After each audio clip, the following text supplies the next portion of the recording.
यहाँ भी रखेगा, यहाँ भी रखेगा, किसी भी एंगल में रख सकता है वो, ठीक है ना।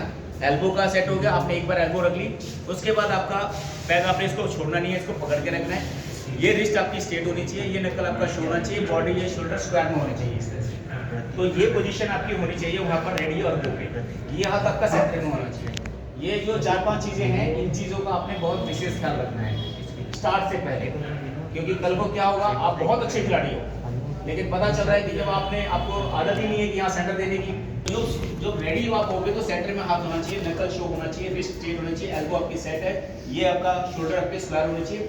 गो के बाद आप कोई भी पोजीशन लीजिए, आप दोनों टांगें उठा सकते हो, एक टांग से सपोर्ट ले सकते हो, कुछ भी कर सकते हो, उससे पहले भी ले सकते हो आप। इन चारों पायों में किसी का भी आप सपोर्ट ले सकते हो पैरों से, उसमें भी कोई प्रॉब्लम नहीं है। लेकिन क्या है कि पहले आपको फॉलो होना चाहिए कि कैसे खड़े होना है, कैसे पोजीशन लेनी है। रेडी और गो, रेडी और गो पर आपकी मूवमेंट होनी चाहिए।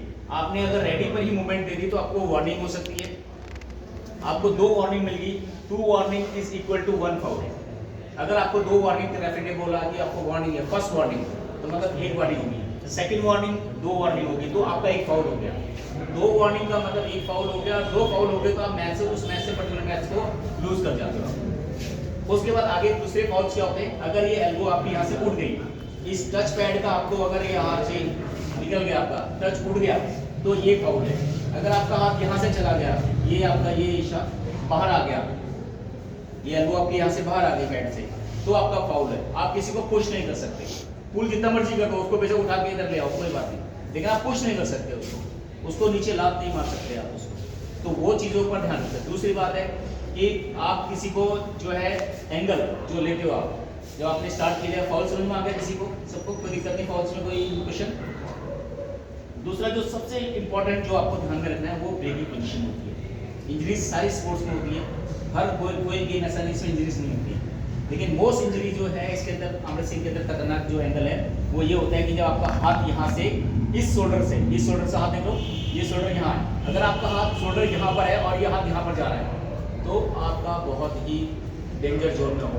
ब्रेकिंग पोजीशन है, इसमें इसको स्क्रैच आ सकता है, मसल्स टियर हो सकती हैं, रिकवरी में बहुत टाइम लग सकता है। अगर किसी बच्चे की हड्डी कमजोर हुई या किसी ने झटका मार दिया गलत एंगल पे, तो हड्डी भी ब्रेक हो सकती है, उसमें कोई वो नहीं। लेकिन आपका जब तक आपका हाथ इस शोल्डर के इनसाइड है, और हमेशा कोशिश करिए कि जो फेस के सामने हाथ को रखने की कोशिश करिए, कभी भी यहाँ मत रखिए, बेशक आप छोड़ दीजिए, अगर जा रहा है तो छोड़ दीजिए। कभी भी आप लोग भी अभी भी आप हाथ नीचे रखिए, यहाँ से यहाँ प्रेशर डाल के देखिए, तो आपको सीधा यहाँ प्रेशर फील होगा, यहाँ फील आएगा आपको प्रेशर। अगर यहाँ शोल्डर यहाँ पर हाथ यहाँ जा रहा है, तो आप ये ऐसे ऐसे प्रैक्टिस लगाते हैं, तो दिस बहुत डेंजर एंगल है, इसको एंगल को अवॉइड करना है। सबसे पहले आपने इस पोजीशन को सीखना है कि आपकी पोजीशन स्टैंडिंग क्या होनी चाहिए। इसलिए स्पेशली आपको बता रहा हूँ कि यहाँ पर जो अंदर है, जितना अंदर रखकर खेलोगे, आपकी स्ट्रेंथ, आपकी पावर, स्टैमिना बना रहेगा। जहाँ बाहर गए तो आपका स्टैमिना भी टूटेगा, गेम भी जाएगी, आपका एंगल भी खराब हो जाएगा। तो इसलिए ऑलवेज ध्यान रखिए कि यहाँ से ये सीधा अंदर की तरफ रहेगा तो पावर बनी रहेगी। जितना आप खोल के खेलोगे, पावर उतनी ज़्यादा आपको लगानी पड़ेगी, उतना एंगल आपको लगाना पड़ेगा।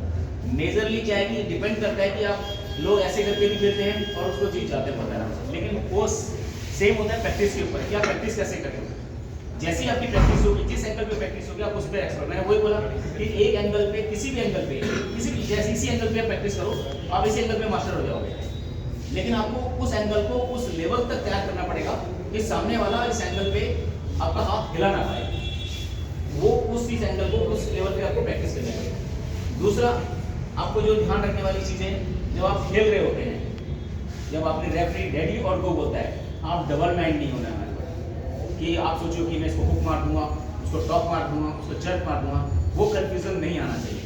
सामने वाला क्या ग्रिप रख रहा है, क्या हाथ में, जब हाथ में आप ग्रिप रखते हो, उसी टाइम आपको ये महसूस हो जाना चाहिए कि सामने वाला क्या खेल रहा है, उसका वीक पॉइंट कौन सा है, आप उसको किस उसमें एंगल पे आपको अटैक करना है, वो बहुत बहुत इंपॉर्टेंट। लेकिन जब वो चीज़ तब आएगी जब धीरे धीरे आप खेलोगे, प्रैक्टिस करोगे और इन चीज़ों को जानने की कोशिश करोगे। आप खाली पकड़े और ये मारे, आपका टारगेट क्या होता है, मैं जीत जाऊँगा, किसी भी तरह से वो सामने को हरा दूँ, ये आपके माइंड में रहता है। वो माइंड में न रखकर आप गेम को समझिए कि गेम क्या है, सामने वाला क्या खेल रहा है और उसका हाथ किस एंगल पे जा रहा है, उसकी फिंगर्स किस पोजीशन पे है, उसकी स्टैंडिंग पोजीशन क्या है। आपको बहुत सारी चीज़ें ऑब्जर्व करोगे तो आपको अपने आप ही पता चल जाएगा कि वो क्या खेल रहा है सामने वाला। जैसे वो चीज़ को पकड़ता है, अगर वो चीज़ को पकड़ना आ गया ना, आप मोर देन मैं चैलेंज कर रहा हूँ 50% गेम्स आपके हाथ में होंगे। आपको यही नहीं पता होगा कि इनको जाना